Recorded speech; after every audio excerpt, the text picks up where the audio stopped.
परंपरेनुसार वणीगडावर जाण्याआधी या मंदिरात जाऊन दर्शन करायचं असतं. तुम्हाला माहिती आहे काय? नमस्कार, मी प्रताप. चला मग तुम्हाला दाखवतो आणि सांगतो.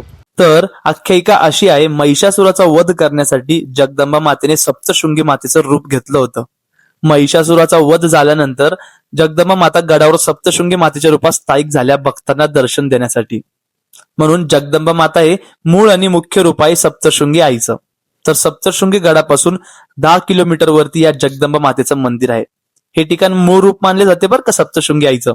असं मानले जाते की वणी गावात असलेल्या जगदंबा मातेच्या मंदिराचं दर्शन आधी करावे आणि नंतर गडावर जाऊन सप्तशृंगी मातेचं दर्शन घ्यावे, तेव्हाच तुमचं दर्शन पूर्ण होतं, अशी परंपरा आहे. गडावर नवस केल्यास त्याची फेड वणी गावातील जगदंबा मंदिरात करता येते. आणि भक्तांचा विश्वास आहे की इथे केलेला नवस फेड गडावर करता येत नाही. हे मंदिर खूप लोकांना माहित नाही, इथे गर्दी पण नसती आणि सुंदर पण आहे बरं का. म्हणून पुढल्या वेळी या ठिकाणचं दर्शन घेऊनच मग गडावर आई सप्तशृंगी मातेचं दर्शन करा. आणि तुम्हाला लवकर समजणार पण नाही मंदिर कुठे आहे. कमेंट करा आई, तुम्हाला डायरेक्ट मॅप मिळेल या ठिकाणाचं, मग तुम्ही निवांत जाशाल. आणि अजून अशाच व्हिडिओ पाहण्यासाठी आपल्या एक्सप्लोरर प्रताप पेजला फॉलो करा आणि हा व्हिडिओ सर्वांना शेअर करा. धन्यवाद.